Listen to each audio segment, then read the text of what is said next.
Is way to conceive of why the written word would have the impact of changing thought and fundamentally different is that in the oral world, or what Ong called the world of primary orality, there's no way to look anything up. There's no text to reference. There's no database of what societal knowledge is. And that places very specific demands on communication. So communication has to be memorable, because if it's not memorized, then if knowledge isn't memorized, nothing is stored. Nothing this is stored. Conversation that you and I are having, like it's back just gone. then, nobody would hear Right. it. You and I wouldn't remember it except based on what was actually impressionable. Right, and so there's a high pressure on the communicator to make something impressionable, and you think about what that means. So communicating in rhyme, for example. So think of like the lessons contained in the ancient epic oral poems. The Odyssey is one.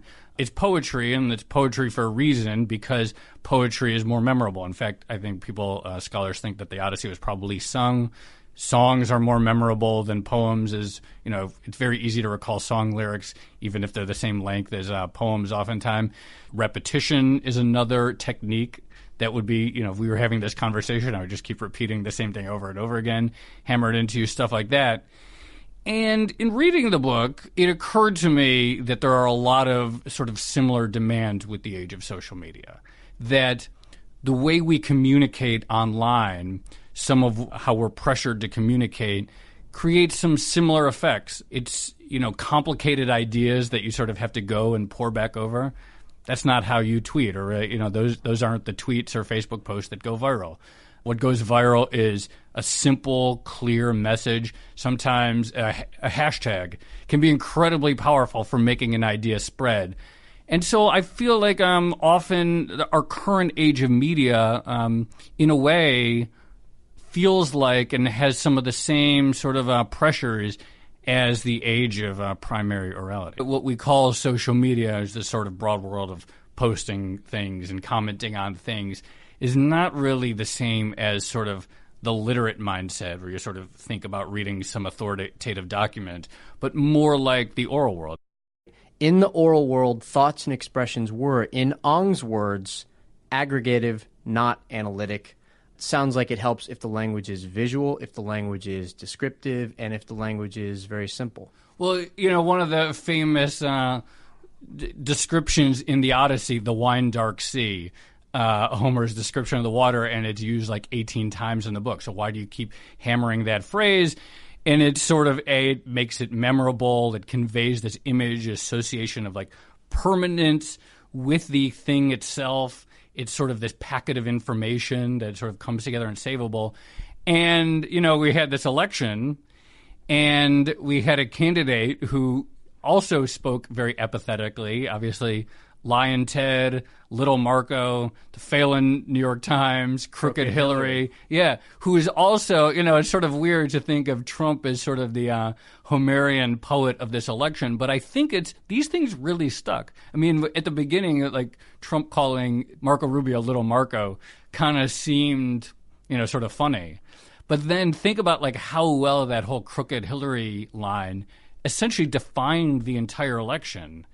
And it really is the same idea. It's just so simple. It's so memorable. It's so instantly shareable. You saw like Trump's acolytes use Crooked Hillary in their own tweets.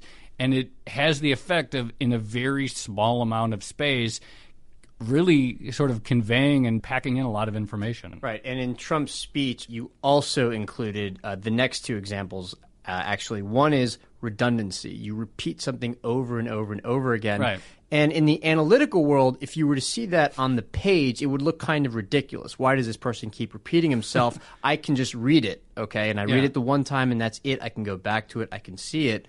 The second thing is that a lot of this is about verbal jousting, which is obviously something that's instantly memorable as well.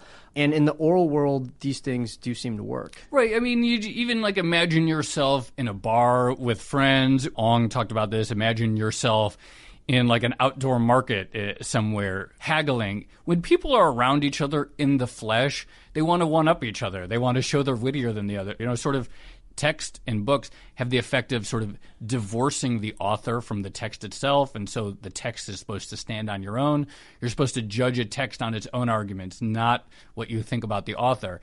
in the flesh world, in the life world, and which is what all communication was back in the primary oral world, it was all one-to-one, and everyone wants to one-up each other and joust and show they're the wittier one and the funnier one and maybe put someone else down. And again, Trump was the master of the put-down and the jab. I mean, this idea that language has become more combative and competition, I mean, this was incredibly well-suited for him. I think it only dawned on people over time that Trump was kind of playing a different game from the one that we all sort of understood before, especially after 8 years of Obama, who is himself a very analytic thinker, a very wonky thinker, and he has other strengths when it comes to public speaking, but he's very different in manner than Donald Trump. But I want to give you an example where it seems like a lot of people either have forgotten that lesson already or didn't learn it in the first place. There was an article in New York Mag yesterday by Jonathan Chait essentially mocking Mike Pence, who is Trump's vice presidential pick, because Pence has 12 times used the phrase Donald Trump's broad-shouldered foreign policy. I hadn't even thought about his own epithetical characterization of Trump. I think he might have been learning it from Trump, who obviously is more practiced at this. But if you think about it, if you see somebody use broad-shouldered again and again, and you see it listed the way it is in that article, it looks kind of ridiculous. Like he keeps saying this, just because you say it doesn't mean it's so. And yet that's not how people process information in the world that you're describing, the oral world, because broad-shouldered is a visual image. It is something that's unexpected. You wouldn't normally expect people to be talking about something geeky like foreign policy in terms of how broad your shoulders are. And yet it kind of is memorable. Like it sticks out a bit. You know, on Twitter throughout the campaign season, numerous times journalists would share snippets of Donald Trump's speeches. And they did often look completely ridiculous.